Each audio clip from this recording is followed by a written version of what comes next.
Kita ke sorotan lain. Mantan Mendikbudristek Nadiem Makarim jalani sidang perdana di Pengadilan Tipikor Jakarta. Nadiem didakwa merugikan negara sebesar 2,1 triliun rupiah. Dalam dakwaan, jaksa membagi perhitungan kerugian negara menjadi dua unsur. Pengadaan laptop berbasis Chromebook yang nilai kerugian sebesar lebih dari 1,5 triliun rupiah dan pengadaan Chrome Device Management atau CDM dengan kerugian 621,3 miliar rupiah. Menurut jaksa, proses pengadaan Chromebook bermasalah karena tidak melalui proses kajian yang patut dan tidak mempertimbangkan kondisi dan kebutuhan di Indonesia.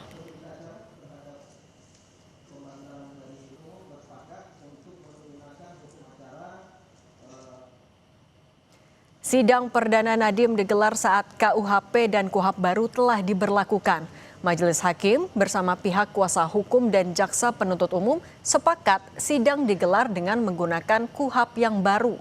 Hakim memutuskan sidang menerapkan ketentuan yang lebih menguntungkan bagi pelaku tindak pidana, yakni KUHAP baru.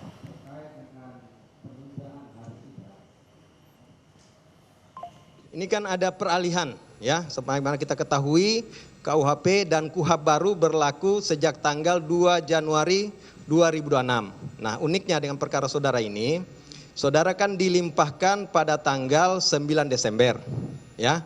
Itu sebelum berlakunya KUHP dan KUHAP yang baru. Kita agendakan di tanggal 16 Desember, ternyata saudara tidak bisa dihadirkan.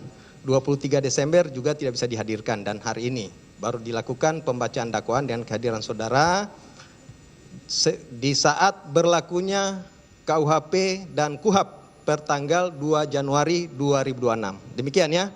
Olehnya itu sebelum kita lanjutkan ya, ini supaya kita sama, ini karena masa peralihan, kami ingin menanyakan atau mendengarkan tanggapan ataupun sikap dari penasihat hukum dengan berlakunya KUHAP dan KUHP. Sikap kami tentunya akan mengikuti prinsip bahwa undang-undang yang digunakan adalah undang-undang yang ketentuannya akan lebih menguntungkan bagi terdakwa.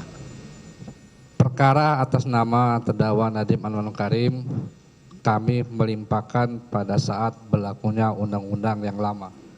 Sehingga dalam substansi pidana materialnya kami masih menggunakan dan kami masih berpendapat tetap menggunakan Undang-Undang Nomor 31 Tahun 99 junto Undang-Undang 20 Tahun 2021. Karena pelimpahan perkara di pengadilan sudah masuk tahap pemeriksaan karena sudah ada penetapan hakim dan penetapan hari sidang.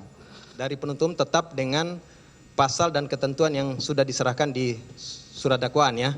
Karena kan kalau melihat KUHP baru itu kan ada ketentuan lain ya. Jadi tetap ya karena sudah di ini. Terhadap hukum acara baik dari penasihat hukum maupun penuntut umum bersepakat untuk menggunakan hukum acara KUHAP baru ya. Karena sebagaimana kita ketahui dengan berdasarkan asas Lex Meteor bahwa peraturan yang paling menguntungkan ya terdakwa harus diberlakukan.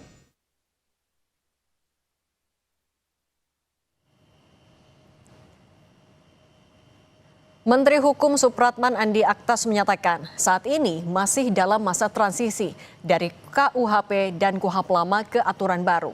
Menkum memastikan tidak akan ada kendala dalam masalah ini. Terkait kasus yang berjalan, sementara masih menggunakan proses hukum acara lama.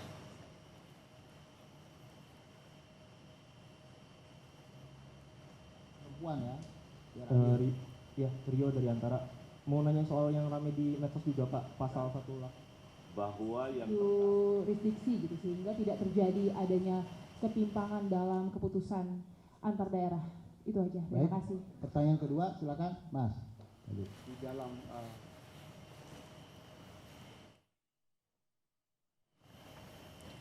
Saudara KUHP